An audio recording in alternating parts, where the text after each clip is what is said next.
Hello, AP Psych students. Do you want to know your score early? Can you not wait until what is it? Or not July 4th. I think it's just July 6th. Can you not wait until then to see your score? Well, luckily you came to the right place. You should be able to see your score from this review I am doing. And basically how I do it is I look at past AP Psych tests and I compare the terms that were on here to what was on a previous test, and I essentially see what they're looking for in that test and compare to this one so you can see if you met the qualification or not. And we're going to give definitions for any term, even if it didn't appear before, because there's actually quite a few that didn't, that are completely new to the free response question that College Board has had over the years. All right, but advisory warning. If you do not want to know what your actual score is, click off the video. It's fine. I know maybe not wanting to see your score early because really there's a multitude of factors other than you just defining. Because really, depending on how they say how you apply, depending on your grader could be the most loving and I don't know, good grader ever and literally give you the credit even if you don't say a specific thing, as long as it or as long as you get the definition, at least they give it to you. There's people who are like that. There's people who are so strict that if you don't say the exact definition, they won't even count it. Although, okay, wait, no, there aren't people that strict, but if you don't meet the criteria of College Board specifically to the point, they won't consider it. So it depends. So if you want to wait to see that because of that, that's all totally fine. Anyways, enough yap, let's get right into it. So we got, and also we're only doing set one, by the way. We're doing set two. We'll do it later. Also, College Board, please do not disqualify my test. You guys released this already, and per your terms, once it's been released, I think it was like 2 days after, we can discuss it. And I saw other people posting about the AP tests, so it should be fine. I will not be talking about the multiple choice question, by the way, and neither should you guys. So, Gavin's parents took him to his favorite science museum, and he explored all the exhibits. One of the interactive exhibits featured glass marbles. He grabbed a large marble and tried to bounce it on the ground. At one point during the visit, he became separated from his parents. It took a few minutes for them to find him. Later that night, he drew a colorful picture of the exhibits at the museum. The next day, Gavin brought his picture with him to school. While his grandmother drove, Gavin talked to her about the picture. All right, just a quick heads up. None of these are all new to AP Psych or to the FRQ portion. And if you're wondering how I know that, my teacher actually uploaded 2010 to 2023 Quizlet, so that's pretty cool. So I can just search up, like, I guess, assimilation. There's no assimilation, so it is new. So let's get right into it. So, explain how Jean Piaget's concept of assimilation could relate to Gavin's experience with the glass marble. So, let's go ahead and take a look at the definition of assimilation. Interpreting one's new experience in terms of one's existing schemas. Let's see if there's a definition for schema on here. It is concepts or mental frameworks that organize and interpret information. So if you're still confused on what this means, whether you're a psych student or not, essentially, if I were to tell you, think of a restaurant, you would maybe think of, the fancy plates and, tablecloth and, food. Those are pieces of information that fit into your overall mental framework, also known as a schema, that you consider a restaurant. So if you say smart, you may think of person good at math, or you may think of a person good at math, person gets good grades, 4.0. But for some other people, they have different schema. And if you think of someone smart, they think of a person who's handy, who who knows how to do a lot of stuff, knows tricks, all that. So schemas can vary. So, and for how it relates to this, now it says, explain Jean Piaget's concept of assimilation could relate to Gavin's experience with the glass marble. Now, for this, you had to have mentioned that he had a pre-existing schema of either like balls, or maybe, I don't know, balls or bouncy balls, or I don't know, maybe spheres or something of like the ball nature. And in that, when confronted with the new piece of information, which was a large marble, he added it to his current schema of larger of balls or rubber balls, which is why he tried to bounce it, because he's probably only ever experienced rubber balls as far as playing with it. So he added the piece of information to the current schema, which created an error. Also, with assimilation, there are more it is more prone to errors with assimilation, you know, as seen per the example. And just for clarification, the opposite of assimilation is accommodation, which is adapting one's current understandings to incorporate new information. If you said anything along those lines, you most likely didn't get it, because you cannot say anything about adaptation or changing, or you can't say anything about changing schemas. If you said that, then you most likely didn't get it. So I feel like a way you could have said that is, he changed his current mental framework of glass marbles, or of balls, to incorporate marbles, which is why he tried to bounce it.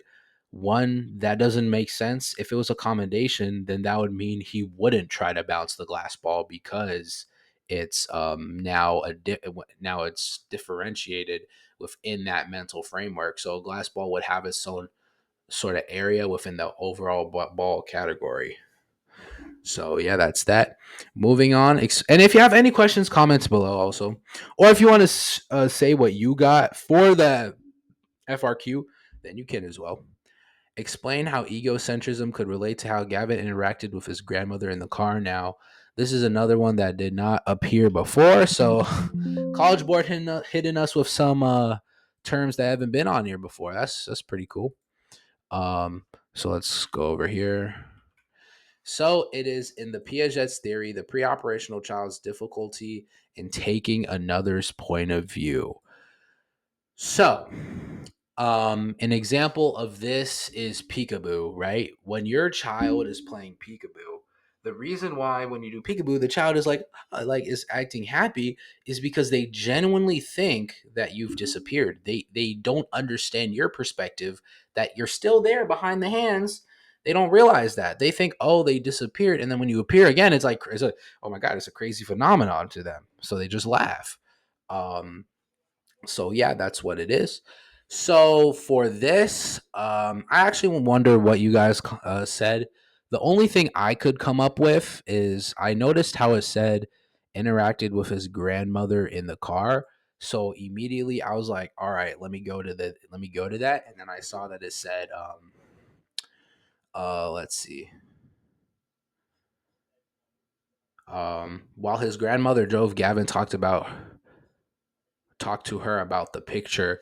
So what I said is, I said two things. I said he described the picture in a way. He described the picture as being so cool, as if she could see it. Now, looking back, that doesn't make sense.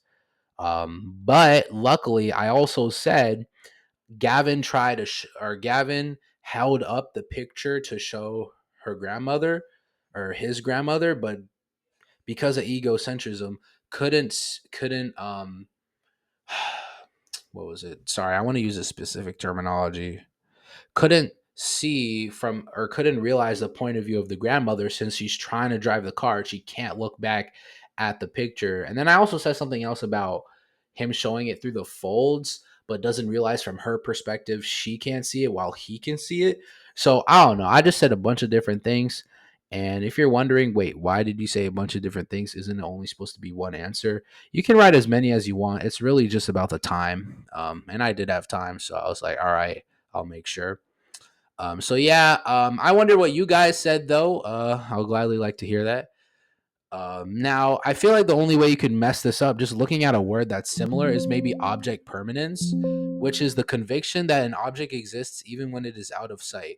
Piaget believed infants didn't develop this level of understanding until 6 to 8 years old.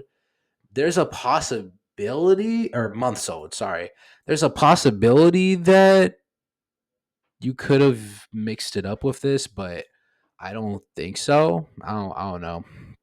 Anyways, explain how avoidant attachment. Now, I completely biffed this because I just didn't know what the word was. What I did is I specifically studied my teacher's 450 Quizlet review, and it wasn't in there. I mean, I understand there's like 1,000 words in psychology that I should have knew. Like I should have knew 1,000 words of the definition for each. I wasn't gonna know every single definition. That's not. I'm not a brainiac like that. So it's fine. But that was the only one. So that's a plus. So what it is, and obviously it didn't appear in other FR or past FRQ, is an insecure attachment style where individuals tend to avoid closeness or emotional. So this is what's it called? The strange situation. If you don't know the strange situation, experiment where the woman or the mother left her baby in the room by itself and it started crying, and then there was other stuff I don't really remember, which is why I didn't get it. But yeah, so it is an insecure attachment style, tends to avoid closelessness. Now, going back to here, I realized I the definition is literally in the context. Now, look, it says explain how avoidant attachment can relate to Gavin when he was separated from his parents.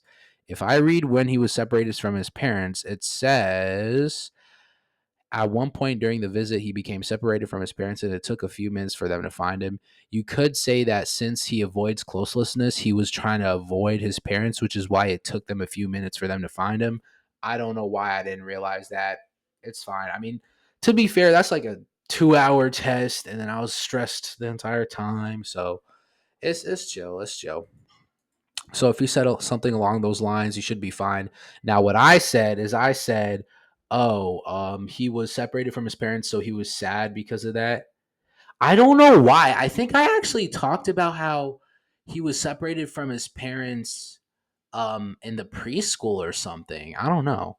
I don't know. My memory's distorted from from that as far as this, because I just remember not knowing it and then just immediately being like, okay, I just need to put something down and move on, which ultimately was probably the smartest thing I did. Instead of just, honestly, this probably would have taken me maybe like a couple minutes to realize, like if I was just sat there thinking about, okay, what is this, I probably would have. But anyways, explain how each of the following terms could relate to Gavin in this scenario. So this is the one you got to use creative. You got to be creative on. You got to be divergent. You got to use divergent thinking. You know, W psych term.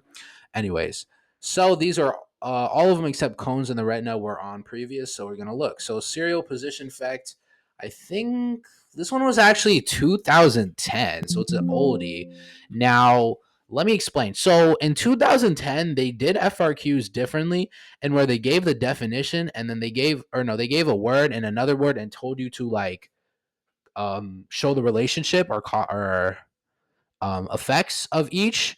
So I'll tell you what that means for the actual answer and how it relates to us.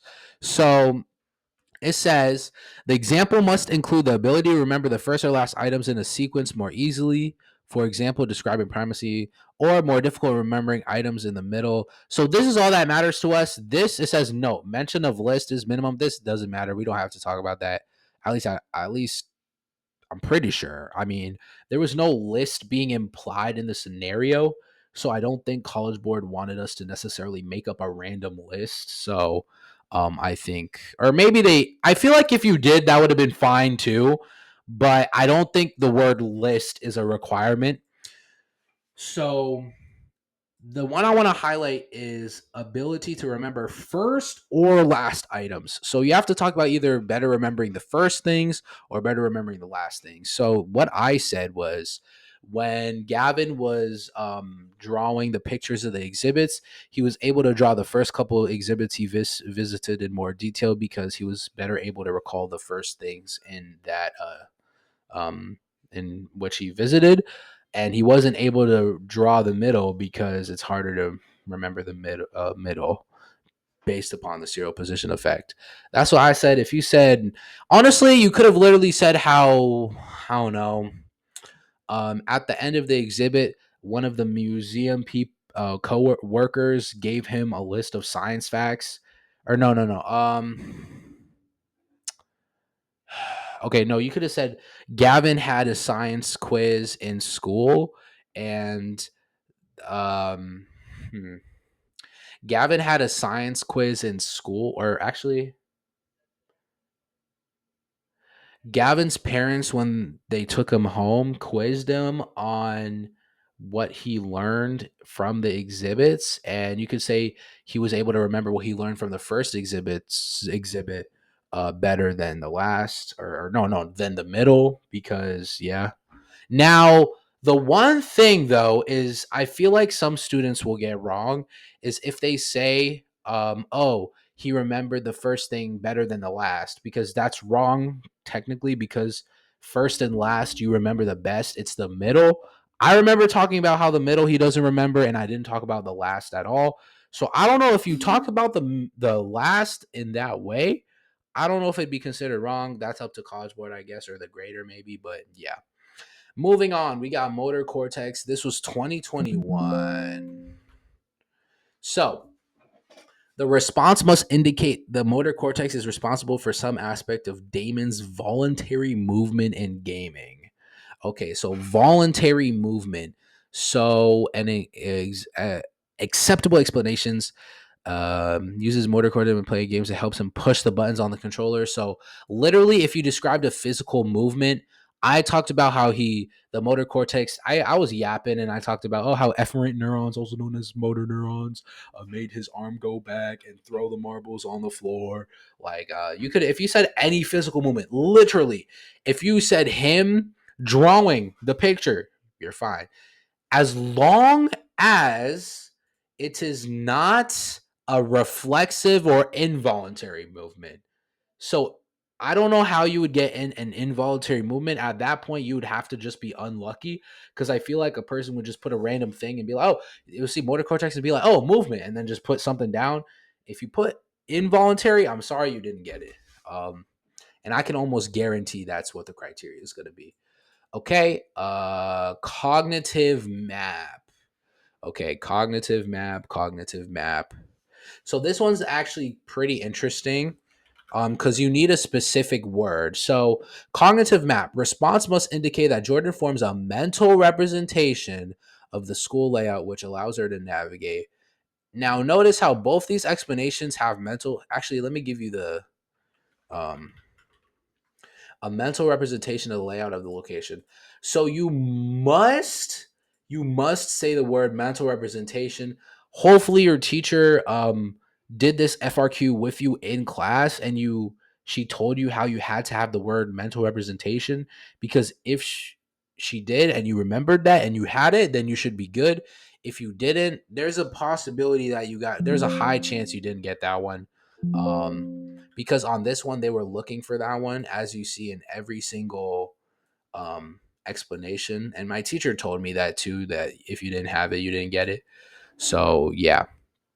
um all right, moving on. So we got the last one, and yeah, we are just doing this the first part, but I will be uploading the second part as another video for this, and I'll be doing this set 2 later. So yeah, bear with me. Cones in the retina. Cones you should immediately associate with color. um Cone shaped visual receptor cells. Okay, the only thing you need to know is responsible for viewing color and maybe works best in bright light. So, if you talked about how his cones in the retina allowed him to distinguish between two different colors when he was drawing the exhibit, I was specific and I was like, oh, to distinguish between blue and green, blue for drawing the sky and green for drawing the grass. I also talked about the fovea because that's where the cluster of cones are. That's just a bit yap. And I actually talked about it takes in I think I said light rays or light, I think. So I don't know. I feel like they could ask you. Oh wait. Okay, wait. Actually, okay. You could actually say, Gavin. Wait. Later that night, he drew a colorful picture of the exhibits at the museum. Hold up. It's now look. This, now that I'm thinking about it, I feel like College Board could be tricky and they could say, wait, We told you that it was at night. So his cones in the retina would not work as well because there's no light. So they might say that you have to talk about how he turned on the light and he was able to see it better or something like that. Oh my lord, College Board better not be like that, bro. They better not be like that. If they are, I'm gonna be mad. But you got to assume you got to assume he's not drawing in the darkness, right? Like there's got to be some light. I mean, there's Uh, okay. I don't know. Maybe I'm tripping. Maybe I'm tripping. Maybe I'm tripping too much. But yeah, so that's why I say if you say anything about color, you should be fine. Anyways, that is it. Remember part 2 of the video is coming out. Depending on how well, I guess. Or actually, I'll probably end up finishing anyways, but I just gotta have time to do this later. But yeah, that's about it. I hope you guys enjoyed and make sure to keep studying. I wish you luck on any other AP exams you have this month.